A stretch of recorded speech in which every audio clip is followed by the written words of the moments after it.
Buenos días a todos. Le damos la bienvenida en nombre del Consejo Directivo de EDERES a esta mesa de diálogo entre pares que hemos llamado Cash Flow, el acceso o la generación de las líneas de crédito. Yo no sé si les ha pasado a ustedes, pero esto de las reuniones virtuales creo que ha modificado un poquito la costumbre uruguaya y ahora somos más puntuales que los alemanes, ¿no? Estamos al 00 prontos para empezar, y está bueno eso. De a poquito se va a ir plegando gente a esta reunión y queremos agradecer la disposición para acompañarnos a Bruno Gili, socio del estudio CPA Ferrer, y a Rodrigo Ribeiro, socio de la consultora KPMG, y a quienes están en la sala virtual y a quienes se vayan integrando a esta nueva mesa de diálogo. Le vamos a solicitar a todos los presentes que se mantengan muteados. La dinámica es, vamos a hacer una presentación al principio y vamos a ir planteando las preguntas para la segunda parte de la presentación. Les pido que la dirijan a través del chat. Van a encontrar a Sol, que está allí en nuestro chat, y le pido que las preguntas que tengan las dirijan a ella, que las va a ir ordenando para hacerlas al final de la presentación a nuestros expositores. Esta es nuestra cuarta mesa de diálogo entre pares en este ciclo que irá los martes y los jueves al mediodía y que va siempre con esta misma plataforma, de manera que quienes quieran ir ingresando pueden utilizar esta misma plataforma con la que han ingresado hoy para seguir participando en este ciclo. En estos días hemos tenido varios encuentros, abordamos temas como el cuidado de las personas, la adecuación de la caída de la facturación, el análisis de normas tributarias laborales, tributarias o laborales, perdón, que podrían surgir o para recomendar. Este ciclo lo que busca es generar un diálogo entre quienes tienen la responsabilidad de gestionar la transición hasta la nueva normalidad. Y entonces, en el día de hoy, el tema que estamos proponiendo es este tema de decir, bueno, cómo generar o cómo acompañar a las empresas en la obtención de su cash flow. Vamos a empezar con Rodrigo Ribeiro, socio de KPMG, quien es el que va a comenzar la presentación en el día de hoy. Adelante, Rodrigo. Bueno, muchas gracias, Fernando, y muchas gracias a EDERES por invitarnos para esta presentación o esta discusión. Voy a tratar de compartirles pantalla, a ver si puede todo el mundo ver. Sí. ¿Me confirman que? Sí. Perfecto. Bien. Bueno, todos sabemos que esta crisis que nos agarró, yo diría que hasta en algunos casos bastante desprevenidos, ¿no? Porque a pesar de que los primeros eventos o situaciones que ocurrieron por allá por noviembre del año pasado en China, los occidentales no creímos que esto iba a transformarse en lo que se terminó transformando y que pasara a ser, a partir de las declaraciones en marzo, una pandemia. Esto, en conversaciones que hemos tenido con nuestros clientes, identificamos básicamente 4 características que tiene esta crisis que son bien importantes y que son la causa por la cual hoy en día nos estamos preocupando por este recurso tan importante que es el flujo de caja de la empresa, ¿no? En primer término, no contábamos con mucha información confiable, había mucha información, pero no sabíamos cómo discriminarla, eso fue una de las primeras características. La segunda característica fue la velocidad con la que se empezaron a dar los hechos, sobre todo en las economías de Occidente. En tercer término, de las cosas que sacamos de conversar con nuestros clientes es, bueno, obviamente el carácter sistemático que tiene esta crisis. No había con quién conversar que estuviera afuera de la crisis para poder realmente tomar medidas. Alguna ventaja tenía quizá la gente de Oriente que podía pasarnos un poco de información acerca de cómo se ha desarrollado, pero las economías y la cultura oriental es bastante diferente de la nuestra. Y por último término es la incertidumbre, que es un factor bien importante, que es una incertidumbre respecto a la intensidad que va a tener que tiene esta crisis, el plazo y a lo que vendrá. Por lo cual, la primera reacción cursos y establecer prioridades. El recurso clave, obviamente, en nuestra economía de mercado es el flujo de caja, y obviamente las empresas tuvieron que reaccionar para poder mantener y conservar ese recurso. De las recomendaciones o de los aspectos que nosotros sacamos importante que transmitimos a nuestros clientes fue que el enfoque hacia la liquidez o hacia el mantenimiento de caja tenía que tener una serie de características. En primer término, que existiera un comité, el comité de gestión de crisis tomara un poco la información y el control sobre ese manejo de la liquidez que tradicionalmente está en el departamento financiero y tiene menos conexión con toda el área operativa. Los comités de gestión de crisis de las empresas usualmente deben contener gente de operaciones, gente del área comercial, gente obviamente del área de finanzas, y obviamente ese comité tiene la posibilidad de comprometer a todos hacia el mantenimiento de la liquidez, porque realmente la liquidez no es un problema de finanzas, sino que es un problema de la empresa en su conjunto. Entonces, esa fue de las primeras recomendaciones que nosotros hemos transmitido. El segundo término fue utilizar las herramientas para una gestión del efectivo en forma diaria. En condiciones normales las empresas lo manejan en forma diaria, pero quizá la intensidad del análisis de caja tiene un carácter más diferido en el tiempo, un análisis más semanal, un análisis cada 2 semanas, y algunas empresas que hasta a su caja la atienden o la revisan una vez por mes, ¿no? Esto implicó una necesidad de gestión diaria del efectivo y de contar con herramientas para eso. El tercer término fue identificar lo que son pagos críticos y priorizarlos. Hay pagos que si no lo hacíamos o no los hacemos, implican una detención de nuestro proceso productivo y comercial, y por otro lado hay pagos que se pueden de algún modo diferir. En cuarto término, de las cosas que recomendamos fue no solo analizar los escenarios que enfrentamos tradicionalmente, sino trabajar con escenarios de estrés, proyectar escenarios y analizar la situación en condiciones de estrés. Estos análisis en condiciones de estrés llevaron a que muchas empresas mostraran la posibilidad de sus déficits de caja, y por lo tanto surge un poco el otro tema que vamos a tratar y que lo vamos a conversar, que es el tema de las líneas de crédito, ¿no? ¿Qué hacer cuando tenemos un rojo en la caja con una proyección de un escenario, ya sea peor escenario o un poco menos negativo? Que generalmente en la mayoría de las empresas se nos generó esa eventual situación roja en la caja, ¿no? Y finalmente, una crisis como esta, rápida, con eventos que se van generando rápidamente, requiere una disciplina, como decíamos, en la revisión del efectivo, pero además también una agilidad para la toma de decisiones, de modo de poder estar permanentemente actualizado con los eventos que han ido ocurriendo. Concretamente, ¿qué medidas han ido tomando o hemos ido recomendando a nuestros clientes? Bueno, en lo que tiene que ver con los bancos, hubo muchas empresas que intentaron buscar el uso de sus límites, algunas que han usado el límite aún no necesitándolo, en una previsión para mantener un mayor nivel de efectivo, y obviamente también buscar fuentes adicionales de liquidez. Algunas empresas que recurrieron a sus socios para una eventualidad de mantenimiento de algún aporte en caso de necesidad, ¿no? ¿Verdad? En cuanto a clientes, se promovieron descuentos para pago pronto, y de alguna forma facilitar así la liquidez, y se debió, obviamente, o se debe reevaluar las políticas de crédito para que encajen en el ciclo de caja y la situación de liquidez que tenemos.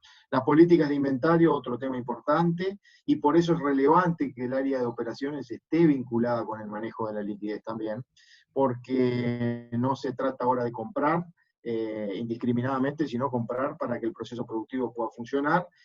También acá hay como un balance entre no quedarnos sin mercadería, porque las cadenas de suministro se han visto bien afectadas globalmente por toda la problemática de importación y exportación de algunos productos, y es tratar de equilibrar esa necesidad de inventarios con las necesidades de no comprometer erogaciones de caja que no seamos capaces de cumplir.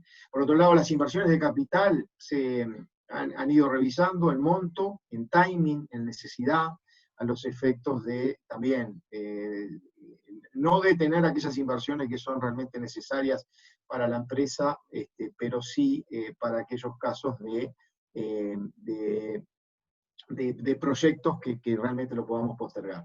No está de más decir de que la revisión de los gastos operativos fue otro de los elementos que recorrieron las empresas, y en lo que tiene que ver con sus erogaciones o el lado del pasivo, digamos, del balance, la búsqueda permanente de una extensión de los límites de crédito, de plazos para pagos, e incluso en algún caso buscar proveedores alternativos a los efectos de poder diferir o demorar lo mayor posible las erogaciones. En cuanto a nómina, ya sabemos la reacción rápida de las empresas, que fue el uso del seguro de paro, reducciones en horas extras, jornadas laborales, etc. En impuestos tuvimos la ventaja de una política pública que difirió algunos pagos para ciertas empresas, y también obviamente se requiere una replanificación tributaria importante. En lo que tiene que ver con deudas financieras, los bancos no han sufrido realmente todavía porque tomaron una medida inmediata de postergar los pagos que tenían las empresas, ya a los efectos de, digamos, pasar, como decimos usualmente, pasar la pelota un poco unos meses hacia adelante. Esto asociado a la incertidumbre de que no se sabía en dónde estábamos parados y cuánto puede llegar a demorar esta situación. Esa reestructura ha sido básicamente diferir pagos, pero mantenimiento de todas las otras condiciones de la deuda. No se descarta que en una situación problemática como la que estamos, en algún momento tengamos que, se vuelva a una situación en la cual alguna empresa va a tener que hacer, algunas empresas van a tener que hacer alguna reestructuración un poco más profunda de su estructura de capital. Más o menos por acá contarles lo que han hecho algunas empresas, algunas recomendaciones que hemos manejado, y por temas de tiempo le doy el paso a Bruno para que comente, y después nos integramos un poco más en la discusión. Muchas gracias, Rodrigo. Le damos el paso a Bruno si quiere comentar un poco de tu presentación y ampliar un poco más acerca de los conceptos de adquisición de cash flow. ¿Se ve? Sí, perfecto. Perfecto. Sí, si querés ampliar la pantalla. Ahí está, perfecto. Sí, ahí la amplié. Sí, bueno, no, creo que Rodrigo dio una visión clara, digamos, y metodológica, digamos, de cómo encarar una situación de este tipo, así que no tengo sobre eso mucho comentario general, sino, bueno, y además porque habíamos coordinado, porque dado que no pudimos viajar juntos, nos íbamos de vacaciones en el turismo, nos quedamos acá, coordinamos una charla. Algunos aspectos. La primera consideración es a lo que le estoy poniendo en esta slide. De alguna manera, hoy cualquier CEO o directorio de una compañía debería tener estos tres elementos arriba de la mesa, ¿no? Ya entrando un poco más en perspectiva en algunos de los puntos que planteó Rodrigo, o considerando algunas nuevos datos que está poniendo la economía arriba de nuestra mesa. Entonces yo creo que hay tres elementos que son claves. Uno es obviamente tener claro el tema de los escenarios y los impactos por industria. No vamos a tener los mismos impactos en todas las empresas, y esto va a ser relevante básicamente por lo último que decía Rodrigo de reestructuración de deuda y estructura financiera de las organizaciones, ¿no? En general nuestras empresas en nuestros países, salvo que seamos firmas internacionales, digamos, que sean firmas internacionales, tienden a tener una estructura de financiamiento bastante guiada por fondos propios, retención de utilidades, financiamiento de corto plazo con la banca. Eso es lo que demuestran las investigaciones, los datos, digamos, en nuestra jerga le llamamos que hay un orden de preferencia. Y claro, eso hoy presenta algunos estrés, ¿no? Para poder resolverlo. Y voy a tener que ir a negociar seguramente, creo que es un escenario real, o a plantearme en cómo el sistema financiero va a responder y la política pública. Entonces, el punto de escenario que planteaba Rodrigo, yo creo que a veces he visto como un tecnicismo, hoy es una necesidad. La verdad que no sabemos, ahí les estoy poniendo yo 3 escenarios posibles, esos son los nuestros, que nuestro Departamento de Economía ha elaborado, bueno, podemos entrar a 12, pero no sabemos si es que vamos a volver a la tendencia, si vamos a quedar por debajo de la tendencia o si vamos a dar plano. Es bastante difícil saberlo. Lo que sí sabemos es que todas las industrias van a tener una salida distinta, ¿no es verdad? Ya sea porque a Krugman dice algo que es interesante, dice hay negocios que están vinculados al mundo del contacto y hay negocios que no dependen del contacto. Sabemos que unos van a estar mucho más perjudicados que los otros, lo que no sabemos cuál es la correlación que hay, cuál es el impacto de los negocios que son de contacto y van a tener problemas, no sé, turismo, diversiones, espectáculos, sobre los negocios que no necesitamos contacto, ¿no? Hay algún traslado de problemas también va a haber o de oportunidades, vaya uno a saberlo. Entonces yo creo que nuestras empresas tienen que empezar a pensar de alguna manera cuál es el escenario más probable sobre qué escenario vamos a salir, simular cualquiera de las salidas que estén planteadas, porque no lo sabemos a priori cuál va a ser, más allá de la voluntad, y además va a haber un efecto sobre nuestros modelos de negocio. O sea, lo que está claro es que nuestros negocios todos los negocios con mayor o menor nivel van a salir de distinta situación. Esto no es por teoría pura, acá lo que estoy planteando de alguna manera con este tema es que el entender la forma que va a tener la salida no es inocuo para la negociación y el manejo de caja de corto plazo. Yo creo que en ese punto ahí hay un tema relevante, una vez que tomamos todas las medidas rápidas que describía Rodrigo, empezamos a mirar las cosas con un poco de perspectiva, a levantar la cabeza y decir a dónde vamos a movernos. Y al final vamos a necesitar recursos para hacer eso y financiamiento, y entonces empieza a ser relevante qué es creíble y no. Tenemos muchos problemas de asimetría, obviamente, de información, de incertidumbre, y me parece que hay que haber un punto relevante que debe estar en la mesa de cualquier ejecutivo hoy de una empresa, ese tema. El segundo punto, nosotros le pusimos, por cambiarle un nombre, finanzas más allá de la crisis, la forma que le llamamos en la interna, y hemos conversado con nuestros clientes, finanzas 24/7, por aquello de que cuando dábamos la charla para banca hace 2 o 3 años, hablábamos que los bancos tenían que convertirse en instituciones 24/7, 24 horas, 7 días a la semana. Hoy la finanza de las organizaciones, como Rodrigo explicaba, le llamamos 24/7, nuestra forma de ponerle relevancia a que esa concentración, además, efectivamente, en el CEO, en la dirección de la compañía, como decía Rodrigo, se concentre, me parece bien relevante, y ahí sí que juega un papel bien importante si veníamos siendo una organización ordenada, con buenos sistemas, con buena información, con buenos análisis. O sea que eso tiene que estar y va a seguir estando arriba de la mesa permanentemente para tomar todas las decisiones que describía recién Rodrigo. Es un consejo, lo estamos haciendo, en el caso nuestro también lo hacemos en la interna, después les puedo contar alguna cosa si quieren, pero me parece que es bien relevante. Los riesgos, me parece que eso es un tema, no están muy acostumbradas nuestras organizaciones porque veníamos de un mecanismo natural de trabajo y más o menos al final uno se aburre de evaluar riesgo, pero creo que volver a reconsiderar la evaluación de riesgo es muy importante. No solo los riesgos nuestros de nuestro negocio en relación a desarrollarlo, todos los tipos de riesgos, desde lo más estratégico a los de financiero, sino los riesgos de con quien nosotros actuamos. Porque nosotros somos parte de una comunidad, como decía Rodrigo, esto es un riesgo sistémico y correlacionado, nos afecta a todos, pero no a todos nos va a afectar igual, no todos vamos a salir igual, no todos van a poder responder por capacidad financiera, operativa, a los temas, y entonces hay que evaluarlos todos los riesgos de contrapartes de nuestro negocio, ¿no? Que es el ecosistema que funcionamos, nuestros clientes, nuestros proveedores, nuestros socios de negocios, pueden ser un palo en la rueda o una oportunidad, no lo sabemos. Entonces, creo que el poner foco en evaluar riesgos hoy es algo bastante más relevante que normalmente no está en la cultura de nuestras organizaciones. Obviamente que nosotros le llamamos el financiamiento, de la parte baja de la curva, es decir, asumiendo que hay alguna salida en alguno de estos formatos, va a haber un estrés financiero, y ahí me parece que la pregunta relevante que se tiene que hacer la gerencia, la dirección de la organización, es si los flujos negativos que estamos teniendo y que voy a ir a resolver, financiarlos por alguno de los mecanismos que planteaba recién Rodrigo, y por un poco lo que comentaba yo, si es con fondos propios, si hice reserva de utilidades y no retiré porque preví o voy a cambiar mi política de distribución de utilidades para mantener flujo, o si voy a ir a los bancos, o otra opción de financiamiento.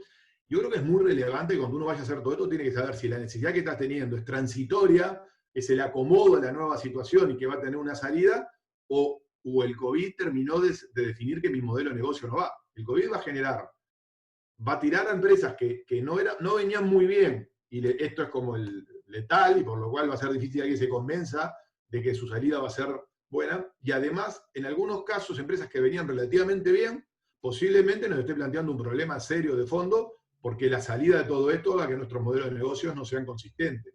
Entonces, el poder discutir, vamos a charlar después en el intercambio qué queremos decir con permanente o transitorio, para mí es un determinante muy claro. Para saberlo, uno, para cómo me muevo, y segundo, porque cuando me vaya a mover con los que van a tener que interactuar para ayudarme a dar liquidez, es una pregunta que va a estar arriba de la mesa. Hoy de mañana estuve en una charla en la OR, justo que estaba gente del Banco Central y de bancos reguladores charlando, se charló un poco el tema. Obviamente que las normativas de los bancos, las nuevas regulaciones, cuando se vayan a adaptar, yo creo que van a tener en cuenta estas consideraciones arriba de la mesa y van a influir en los indicadores que se toman para calificar la deuda de y calificarlos en la deuda para la central de riesgo, ¿no? Entonces, bueno, toqué un poquito de las empresas con el sistema financiero. Y esa última pregunta que hay, ¿no? Si tengo un modelo de ajuste o de reestructura el negocio, ¿no? Si cambia nuestro modelo de negocio. Yo creo que eso es un tema que, como comentaba, que tiene que estar arriba de la mesa. Entonces, en finanzas, más allá de la crisis, es eso, es el corto y el mediano plazo. Ya es hora de que empecemos a pensar cómo nuestro formato de salida, y porque eso va a requerir capital y fondos. Y gestión de riesgo, e informar y convencer como no lo hemos hecho capaz en los últimos años, en particular los que no venían con problemas financieros o tenían una claridad en su estructura financiera. Así que creo que eso es un segundo punto que tiene que estar a la mesa. Y un tercer punto que tiene que estar a la mesa del directorio y de los CEO de las compañías son, bueno, la interpretación de las políticas públicas y a dónde van. Hoy, la charla de hoy que les comentaba, les cuento algo rápido, pero bueno, hice una evaluación del SIGA, cómo estaba funcionando, pero el SIGA, el 70% del crédito del sistema financiero corporativo es a empresas que no pueden entrar al SIGA ni al SIGA nuevo, ni al SIGA de emergencia, como le llaman ahora. Si el 70% del crédito corporativo está alocado en empresas medianas o grandes, que estamos hablando ahí de 9.000 millones de dólares, estamos hablando de que todos esos 9.000 millones de dólares hay unos 4.000, 5.000 millones de dólares de garantías que son colaterales, hay un agujero ahí en el medio. Entonces yo creo que va a haber instrumentos que se van a crear o va a haber que pensar que tienen que ver para permitirle, digamos, una salida. Luego, si los instrumentos son usados por la empresa, por la banca, creo que ahí va a haber debates en los próximos meses. Yo creo que está arriba de la mesa eso, y eso va a ser relevante, porque claro, una cosa es si existen ciertos instrumentos o no, si la banca va a tener una capacidad de saber evaluar su riesgo efectivo que puede tener una vez salida de la crisis en los casos de que caigan organizaciones no tengan distintas performances, y si va a tener un respaldo para cubrirlo o no, porque eso va a ser el incentivo que la banca va a tener para saber si os puede abrir o no abrir la puerta de poner más dinero. De hecho, la ministra de Economía hace unos días decía que, bueno, que esperaba ahora que la banca actuara, pero bueno, yo creo que faltan algunos elementos como para que la evaluación de riesgo de la banca sea consistente. Yo creo que esto de acá a agosto, ahora se corrieron los plazos, va a ocurrir, pero me parece que es un tema que tiene que estar en la mesa de los directivos, de entender cuáles son los incentivos del sistema financiero que van a estar arriba en la mesa los próximos meses. Obviamente los estímulos fiscales, no les voy a explicar, eso en general ya tenemos un hábito de estar atentos a ese tema, y yo creo que va a haber algunos cambios regulatorios, seguro a nivel de normativa de Banco Central va a haber cambios sobre evaluación de riesgos y performance, va a haber yo creo que algunas normas en otros ámbitos fiscales, en términos en algunos mercados de transables y no transables, que se adapten más o menos a la nueva realidad, y que todos esos elementos terminan todos teniendo influencia, obviamente, al final, en las necesidades y en los flujos de caja que vamos a administrar. Yo no sé si estoy de tiempo, si no dejo acá, lo digo después, se me queda algún minuto. Algunas cosas, a mí siempre me gusta mostrar la uso de media vieja, la tendría que actualizar, pero a lo que quiero decir es ayuda. Cuando uno le pregunta a los empresarios cómo ven la economía, en general contestan de alguna manera, en línea roja, pero cómo le van a ir a ellos, en general contestan que les va mejor. Entonces es inconsistente que el promedio de todos los empresarios diga que le va a ir peor a los demás y mejor a él. Eso en general se llama en finanzas conductuales el ciego de confianza o confianza excesiva. Creo que este error hoy en el toma de decisiones, si me dijeran hoy es como el mundo de las tomas de decisiones, ¿no? Quienes tomemos las mejores decisiones en este periodo, tenemos lo que vamos a tener mejor perspectiva de la salida. Así que bueno, creo que voy a dejar por acá. En todo caso, luego si quieren discutir sobre los cambios en la normativa del Banco Central o cómo lo estoy percibiendo, lo podemos charlar y tengo alguna PPT ahí para mostrar algún detalle. Pero dejaría por acá y ya podemos pasar a dialogar si les parece. Acá tengo una serie de sugerencias que fue la que dije recién, están resumidas, no las voy a leer, pero es más o menos lo que estuve explicitando de cuáles son las reflexiones asociadas a esa agenda permanente que debería tener la dirección de la organización. Venís muy bien de tiempo, Bruno. Gracias, Rodrigo, también. Los dos se adecuaron perfecto al timing.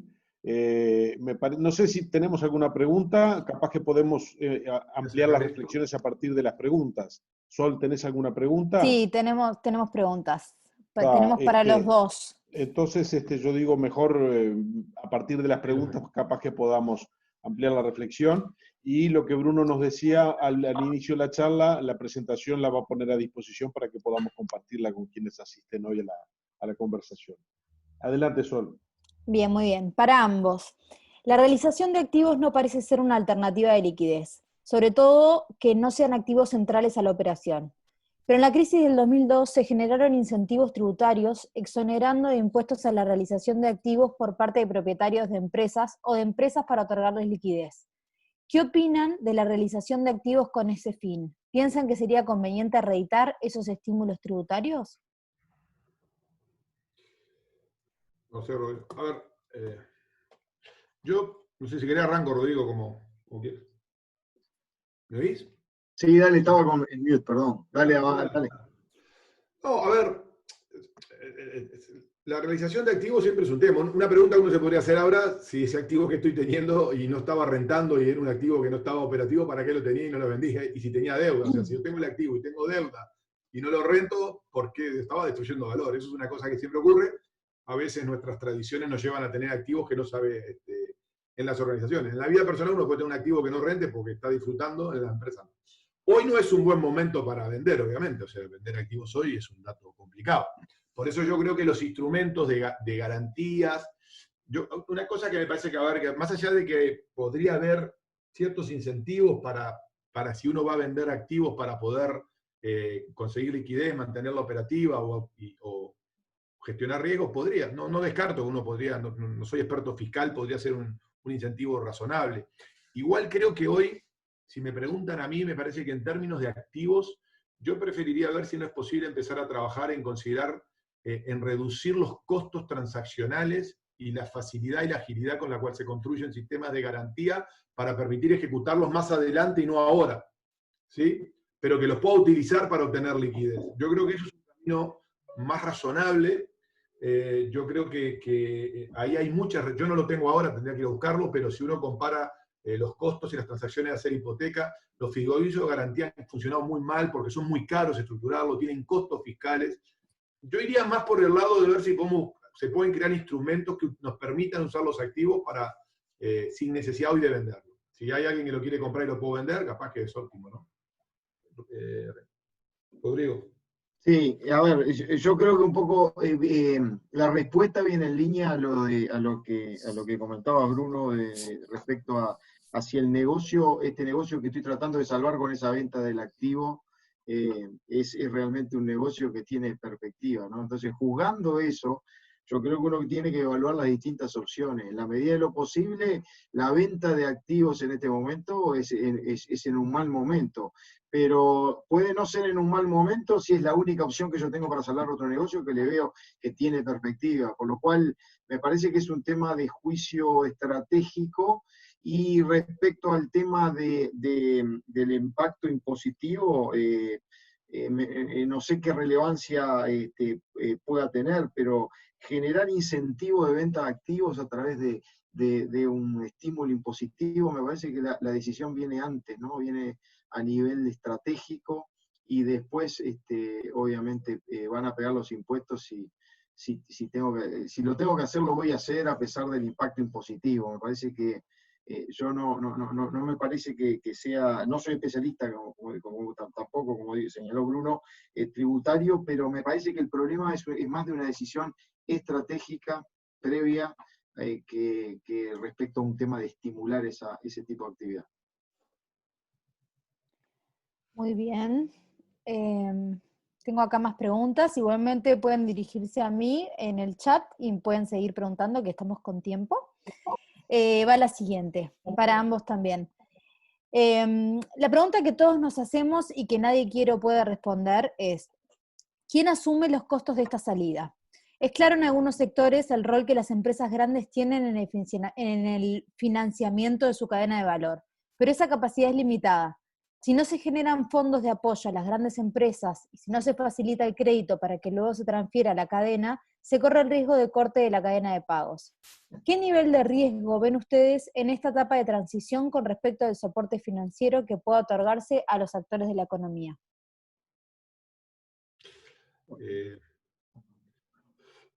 Si querés, como quieras, Rodrigo, si querés empezar. Vale, bueno, yo comento entonces.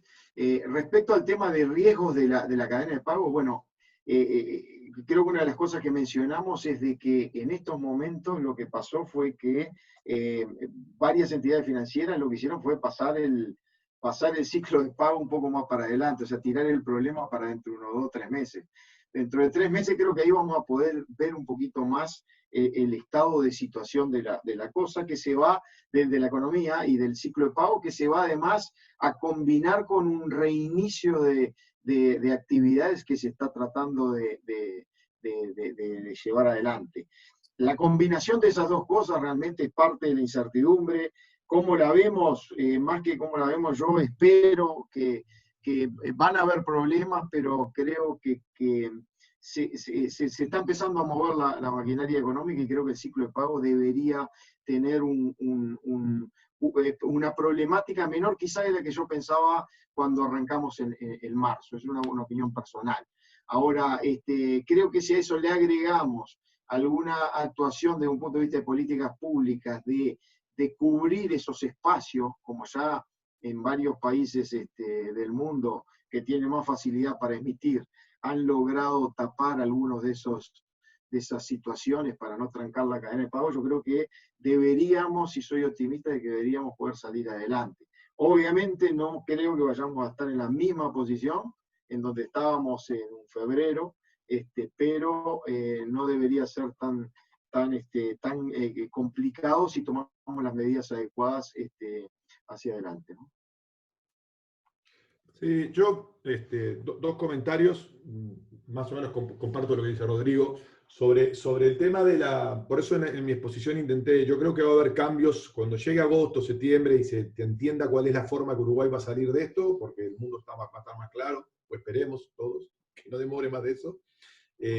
Yo creo que ahí van a tomarse ciertas medidas que van a tener que ver con garantizar, digamos, que la banca esté en buenas condiciones de tomar riesgo colocando el dinero que tiene que colocar para que las empresas puedan funcionar de todos los tamaños, ¿no? Porque, insisto, hasta ahora, salvo las decisiones tomadas de correr impuestos, las de correr los plazos de presentación de información, de recalificación de deuda, esperando un plazo, no ha habido otras decisiones respecto al mundo corporativo, que, insisto, representa el 70% del crédito que tiene la banca en el sector de la economía.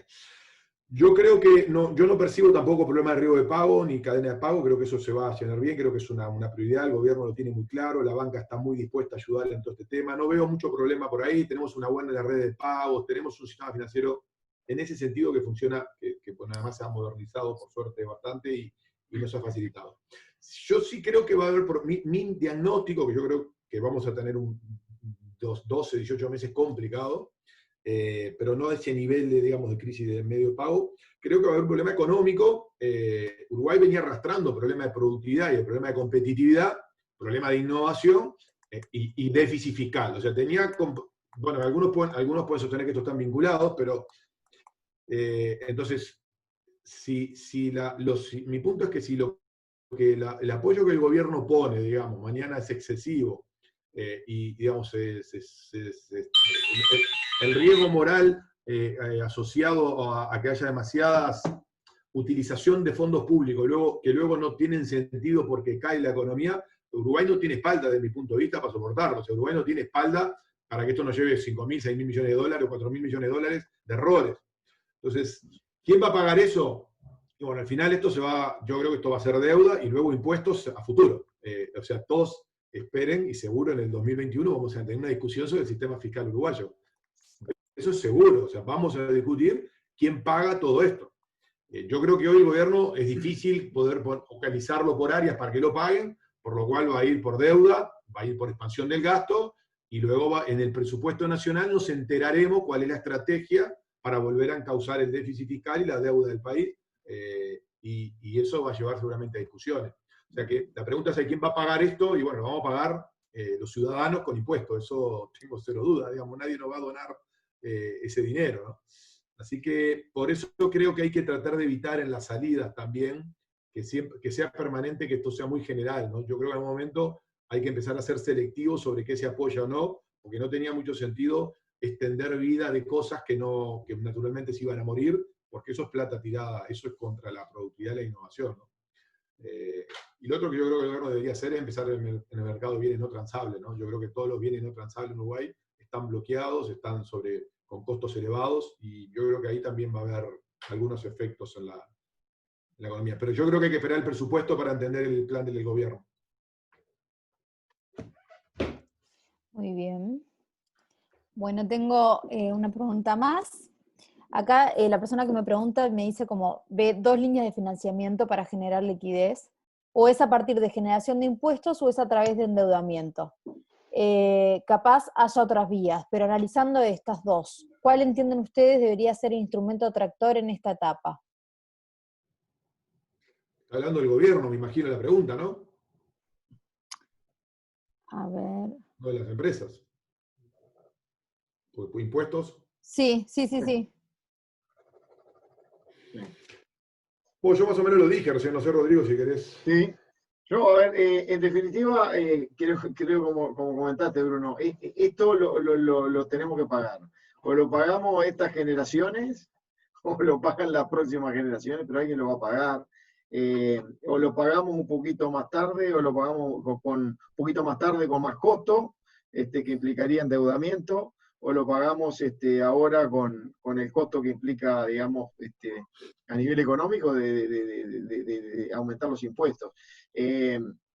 No soy quien para juzgar de que a ver, perdón, esto es algo que es muy discutible desde un punto de vista político, pero me da la sensación de que tenemos que esta generación afrontar algo que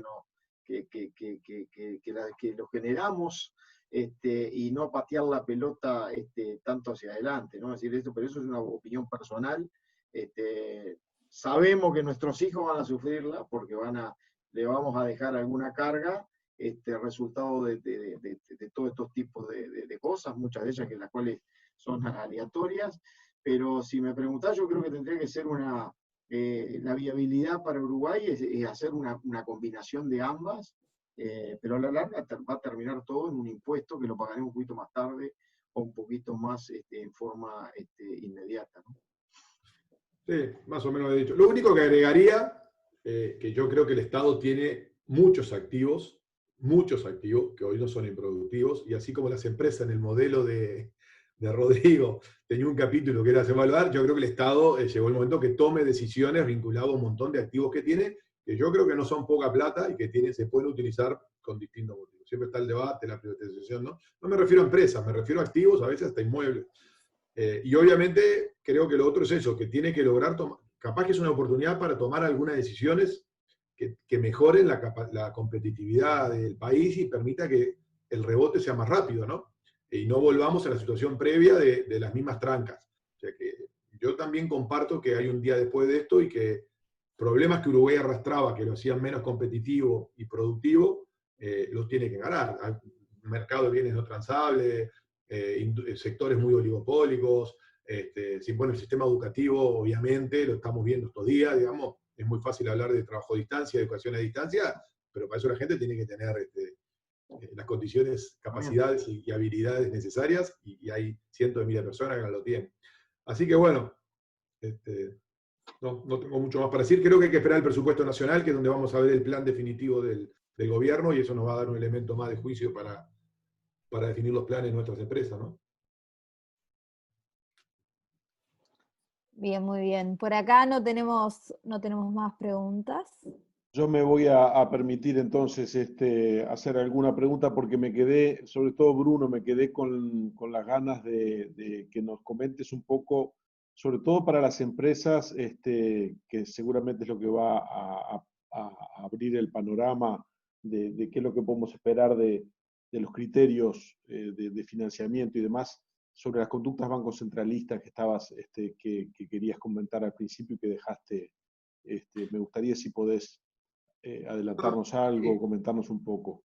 No, claro, a ver, usted sabe, o sea, yo creo que hay dos componentes respecto a eso. Uno que es más de determinar de poder evaluar. O sea, el Banco Central a diciembre, creo que sí, fue a diciembre, salió hace poco el informe, puso a estrés al sistema financiero uruguayo, lo estresó a situaciones críticas, a ver si soportaba las mismas. Dio bien, el sistema financiero uruguayo sólido, solvente. De hecho, había empezado a recuperar rentabilidad los últimos 2 años. Pero bueno, tiene una estructura de depósito bastante de corto plazo, digamos, más allá que es permanente, de corto plazo, y no tiene, digamos, no tiene una tradición. Está muy dolarizado, y necesitamos prestar en pesos, no en dólares, ¿no? Porque la crisis esta demuestra, entre otras cosas, que necesitamos tener un calce de moneda razonable. Por eso el Banco Central liberó los encajes en pesos y no los en dólares. Yo lo que digo es que para que la banca pueda hasta deshacer posiciones en dólares, o pueda, digamos, colocar más dinero del que tiene, siempre garantizando que mañana le tiene que pagar a sus depositantes cuando retiren, mantener siempre liquidez y solvencia. O sea, lo que no puede pasar es que las medidas lleve al sistema financiero a una crisis, porque eso haría que esto explotara en 1000 pedazos. Así que eso es una cosa que hay que manejarlo con mucha prudencia, y creo que lo están haciendo. Tampoco Uruguay es Estados Unidos, que la Reserva Federal dijo: les compro todas las deudas corporativas que tengan, directamente a los bonos corporativos, a la deuda que los bancos se han dado. No tenemos espalda para tomar decisiones de esas.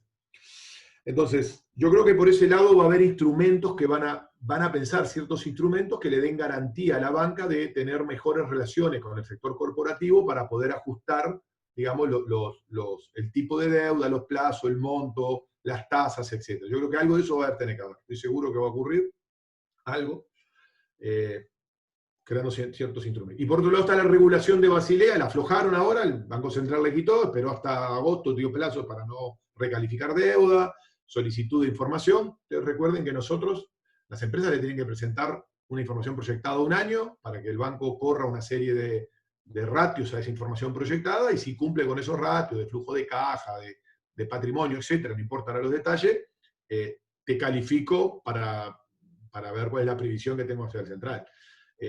Obviamente que eso va a haber que repensarlo. O sea, el Banco Central, entiendo yo, va a tener que repensar cómo esos instrumentos de calificación de deuda los redefinen un nuevo escenario. Entre otras cosas, porque se va a encontrar con empresas que van a salir fácil, empresas que van a salir con dificultades, otras que van a salir en meses, como de repente es la construcción, y otras van a demorar 1 año, pero van a salir. Entonces yo creo que ahí va a haber ajuste de la normativa banca centralista a los efectos de cómo calificar, y eso va a impactar sobre la forma en que los bancos previsionan, que para ellos es relevante para gestionar su riesgo y los resultados. Vamos a ver de acá, cuando venga agosto, cómo dispara la morosidad, una vez que, si es que el Banco Central no da más plazos. Entonces, no hay escenario que yo me imagine en donde no haya un ajuste a todas estas cosas para hacer que exista el crédito, se logre de alguna manera que las empresas que son consistentes en su modelo de negocio y que son necesarias sigan funcionando, que la banca se mantenga sólida y líquida, y de alguna manera evitar en lo posible poner fondos en cosas que iban a morir de cualquier manera. Yo creo que eso es el trade-off que van a tener que manejar, y es lo que yo espero que va a pasar en los próximos meses. Por lo que intuyo, por lo que he hablado, y un poco por las relaciones, creo que estas cosas van a ser así. Pero bueno, claro, no tengo esa actitud porque no soy el que estoy del otro lado tomando. Pero imagino que esto va a ocurrir en esos términos, ¿no? Por eso el planteo de poner arriba de la mesa del Ejecutivo, ir monitoreando y tratando de entender la lectura directa y la indirecta de cómo el gobierno va a ir ejecutando su plan de adecuación de la economía y de las regulaciones, ¿no? Yo creo que va a haber eventos ahí. Entonces, si me adelanto a negociar o no con los bancos, todo un tema hoy, ¿no? O sea, ¿cuándo negocio? Porque claro, no sé muy bien si es el mejor momento. Tampoco sé si los bancos tienen tantas ganas de negociar hoy. O sea, hay varios temas de eso que lamentablemente no hay una respuesta. Hay que 24%, o como le definía Rodrigo, que no me acuerdo cómo es, caja al día, ¿no? ¿Cómo fue que estaba en tu... Sí.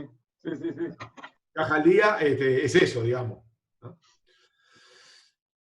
Sí, que eso estaría orientado a lo que Si tú supiera decías. eso y cuánto va a valer el dólar, sería millonario, así que no la sé ninguna de las dos cosas. No, estoy hablando de las herramientas que deberían incluir en este proceso Bueno, a empresas de otro porte que no son las que están hoy planteadas. yo creo no equivocarme que va a haber algún fondo de garantía pensado para este tema. Creo que va a haber algunos planteos de cómo van a ser no van a ser todas iguales las reestructuras que haya con la banca, en cómo las van a calificar, y eso facilita disminuir la tasa de interés y los colaterales. Creo que van a tener que discutir algunos temas de cuáles son las garantías que son computables o no para estos premios. Creo que en algún caso, llegado a extremo, no lo van a decir de una, porque eso sería disparar el riesgo moral, me parece, pero posiblemente en la agenda de los bancos puede estar planteado en algún momento yo tengo que limpiar cartera, como hizo en el 2002, si fuera el caso, ¿no? Y bueno, ahí podrá ver si República FISA o la corporación pueden volver a cumplir algún rol.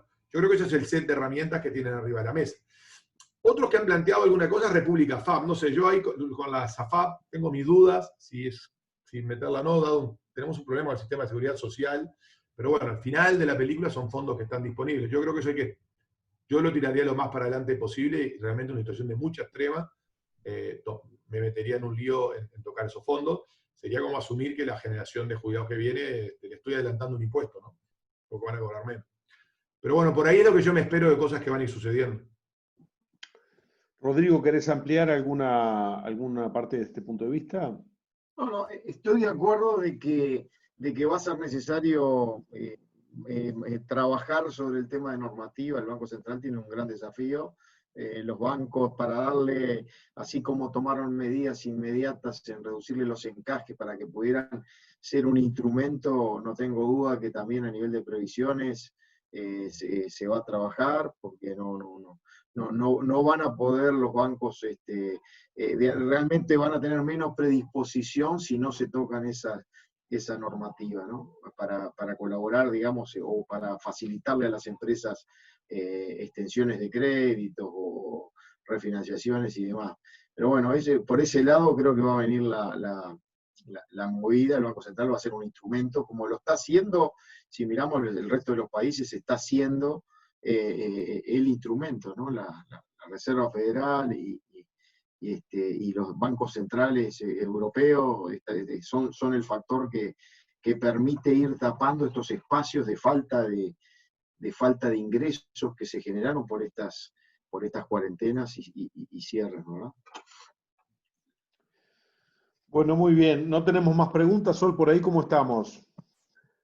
No tenemos.